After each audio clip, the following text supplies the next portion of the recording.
गुरु उत्सव, इस उत्सव का नाम दंडोत्सव है। इस संबंध में एक कथा आती है कि इनके गुरुदेव श्री श्यामानंद जी श्री वृंदावन में जब वास करते थे तो नित्य प्रति सेवा कुंज में सोहनी लगाते थे। सोहनी लगाना हमारे ब्रज की बहुत बड़ी उपासना है, जिसे साधारण भाषा में कहते हैं झाड़ू लगाना, तो यहाँ सोहनी लगाना कहते हैं।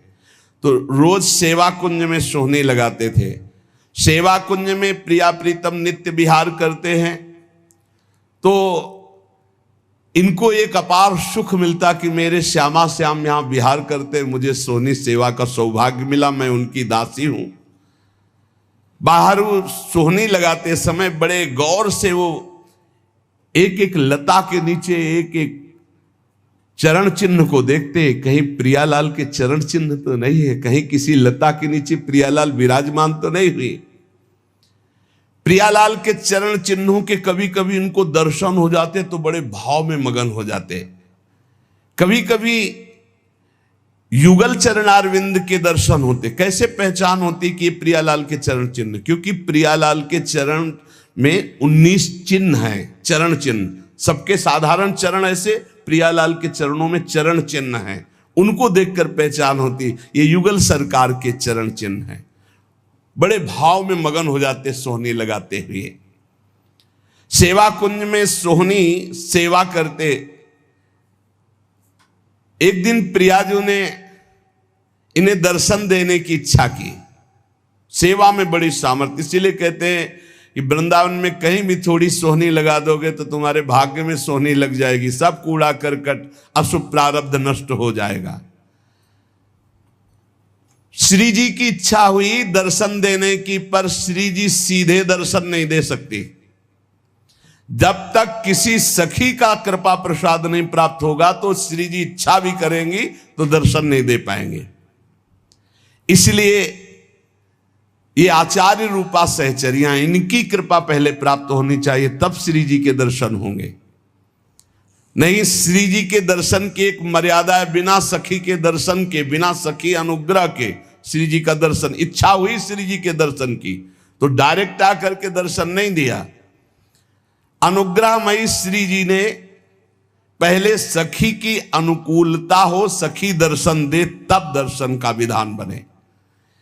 एक दिन श्री जी ने जानबूझकर अपने श्री चरण का एक नूपुर छोड़ दिया सेवा कुंज में। अब प्रातः काल श्री श्यामानंद जी सोहनी लगाते थे तो जे ही लगाया तो देखा बड़ा कीमती अद्भुत नूपुर, बड़ा आनंद मिल रहा है। विचार किया किसी नवविवाहिता का होगा, ढूंढने आएगी, दे देंगे।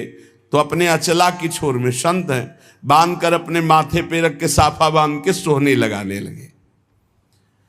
सोच रहे थे किसी की बेटी या किसी की नवविवाहिता बहू का ही है, क्योंकि बहुत खोजने आएगा तो देंगे।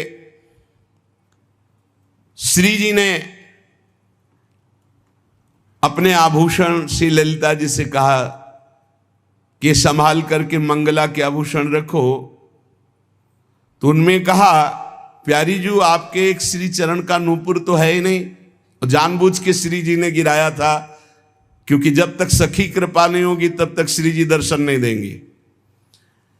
जाओ देखो सेवा कुंज में किसी लता के नीचे कहीं अरज कर तो नहीं गिर गया। ललिता जी ने खोज प्रारंभ की तो देखा श्री श्यामानंद जी वयोवृद्ध सोहनी लगा रहे हैं। राधा राधा सोहनी लगा रहे। ललिता जी ने विचार किया, मैं अपने स्वरूप से जाकर के इनसे मांगूंगी तो अच्छा नहीं रहेगा।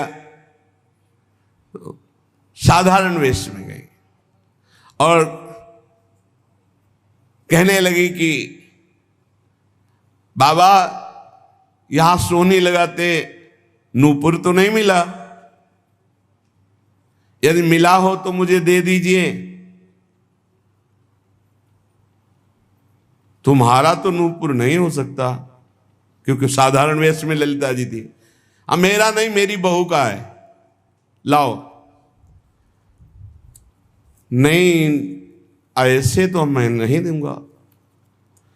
तुम्हारी बहू का है तो पहले वो चरण दिखावें जिसमें वो नूपुर बंधा है, और ठीक हमारे जैसा नूपुर है कि नहीं वो, अगर है अभी दे दूंगा, अगर नहीं दिखाया नहीं दूंगा। अंदर आनंद हो रहा है कि इस नूपुर में कुछ तो है, क्योंकि इसकी खोज हुई है, और ये जो हमसे बात कर रहे हैं बड़ा अपार आनंद मिल रहा है, पर ये अपने वेश को छुपाए हुए ये दिव्य है, कोई साधारण नहीं। अरे नाय बाबा तू मुझे दे दे, नहीं नहीं मैं आपको दे दूं।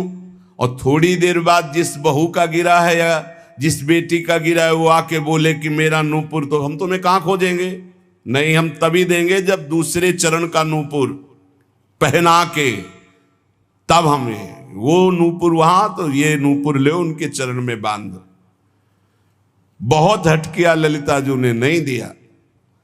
तब जाकर श्री जी से बात की तो श्री जी ने कहा सखी अब तो हम ही को चलना होगा, क्योंकि वो बहुत जिद किए है, और श्री जी दर्शन देना चाहती थी इसलिए ये लीला की।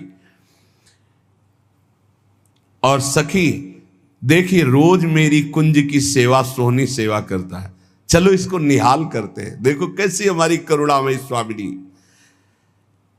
देखो नूपुर भी मिल जाएगा और रोज सोहनी सेवा करता है तो इसका फल भी उसको मिल जाएगा, मेरे दर्शन हो जाएंगे।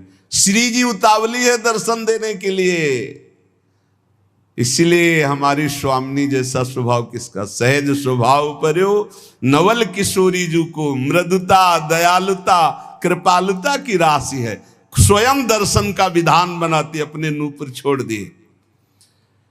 श्री जी ललिता जी के साथ आए।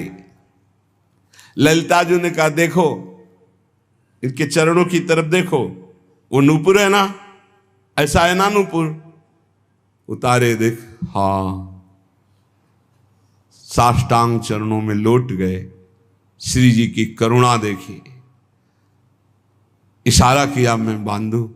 श्री जी के चरणों में नूपुर बांधा, और श्री जी ने वरद हस्त श्यामानंद महाप्रभु के मस्तक पर, क्या सौभाग्य। ये कथाएं नहीं है, यही की सत्य घटनाएं हैं।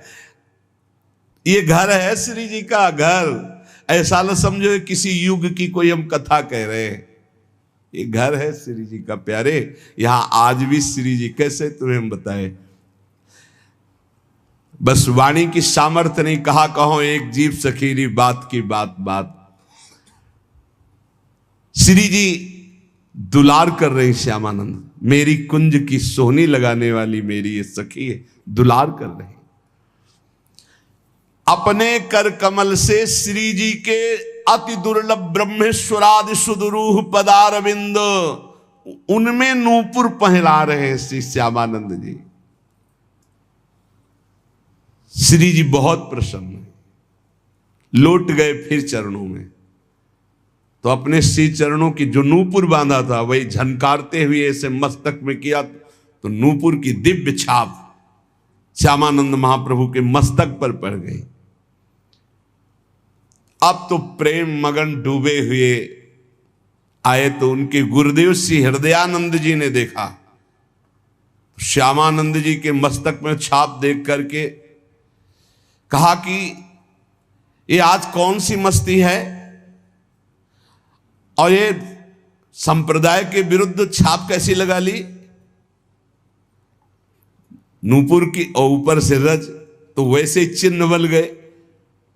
ये मनमुखी मस्तक पर छाप कैसी जो हमने दी वो तो नहीं लगाई।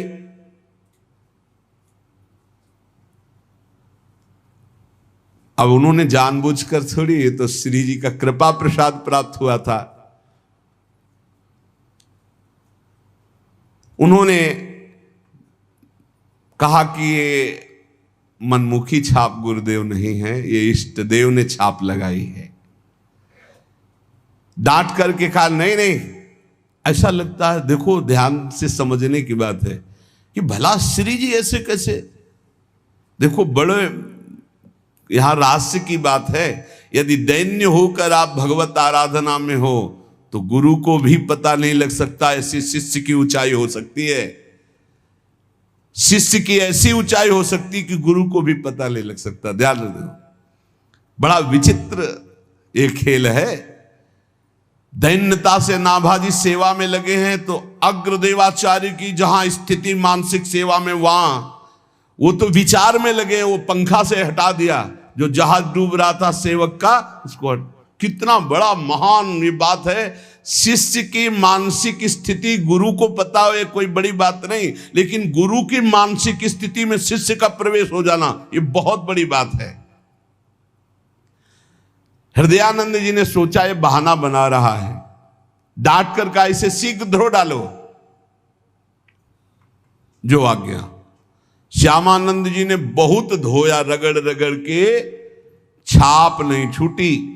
श्री जी की लगाई हुई चिदानंद छाप कैसे छूट सकती।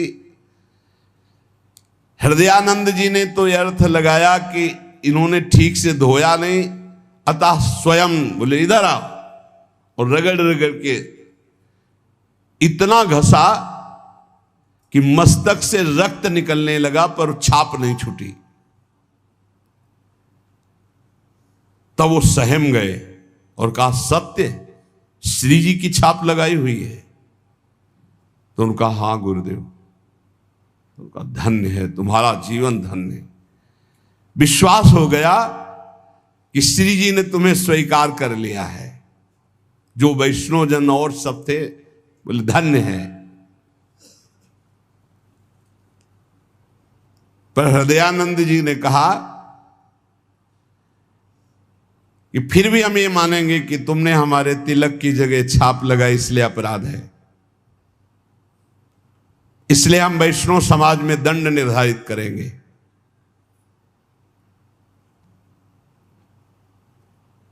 देखो गुरुजनों की बड़ी विचित्र लीला होती, बड़ी विचित्र लीला होती। सब वैष्णव समाज के बीच में कह रहे मैं तुम्हें दंड दूंगा। तो हृदय से आ रहा है कि गुरुदेव आपकी कृपा से ही तो मुझे श्री जी ने सहचरी भाव दिया है, ये छाप लगाई है। श्यामानंद जी को अपने नूपुर की छाप देकर अपने परिकर में श्री जी मिला लिया है। ये सुबल सखा प्रकट हुए और उन्होंने पूरी वैष्णव मंडली के बीच में कहा कि मैं साक्षी देता हूं कि इन्होंने अपने आप से नहीं, स्वयं श्री जी महारानी जी ने प्रकट होकर छाप दी। और सुबल इतना बोलकर, वही तमाल का वृक्ष था, वृक्ष रूप में ही, तो उनको लगा कि लता पता ये सब सखा है, सब श्री जी के निज परिकर है। तब उन्हें लाया कि ये श्री जी ने छाप लगाई है।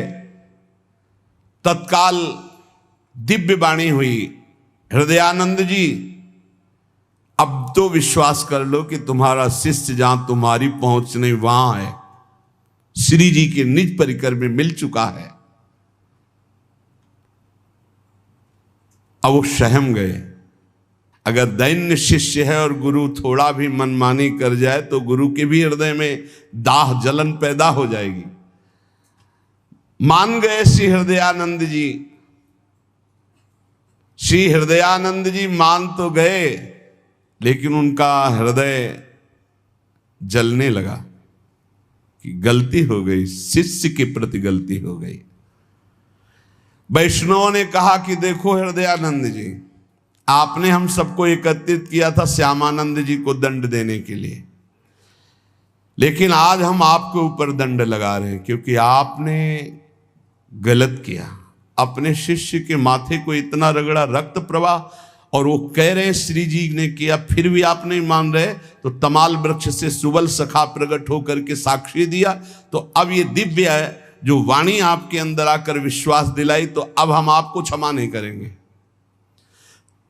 इसके प्रायश्चित में 12 दिन तक आपको संतों को प्रसाद पवाना होगा, अखंड 12 दिन कीर्तन चलेगा, भगवत चर्चा चलेगी, ये दंड है आपको। तो उस दिन से दंडोत्सव मनाया जाने लगा हृदयानंद जी के। श्यामानंद जी तत्काल समस्त वैष्णवों के समक्ष खड़े होकर हाथ जोड़कर कहा कि गुरुदेव को जो ये दंड शब्द कहा गया है ये मैं स्वीकार करता हूं, आज से ये दंडोत्सव मैं करूंगा। मेरे अहोभाग्य है, शायद गुरुदेव यही करवाना चाहते थे इसीलिए ऐसा बोले। देखो शिष्य में अब भी गुरु के प्रति दोष नहीं आ रहा। बलिहारी इसीलिए तो महापुरुषों के पावन चरित्र हमें शिक्षा देते हैं। वैष्णवों ने कहा धन्य है धन्य है धन्य है श्यामानंद जी, धन्य है तुम्हारी गुरु भक्ति, और संतों ने स्वीकृति दे दी। श्यामानंद जी बड़े उत्साह से 12 दिन तक उत्सव मनाते। यद्यपि वो एक बार के लिए दंड था, पर उसे प्रतिवर्ष मनाने लगे। और वही रसिक मुरारी के गुरुदेव है श्यामानंद जी, तो अब रसिक मुरारी वही दंडोत्सव मनाते।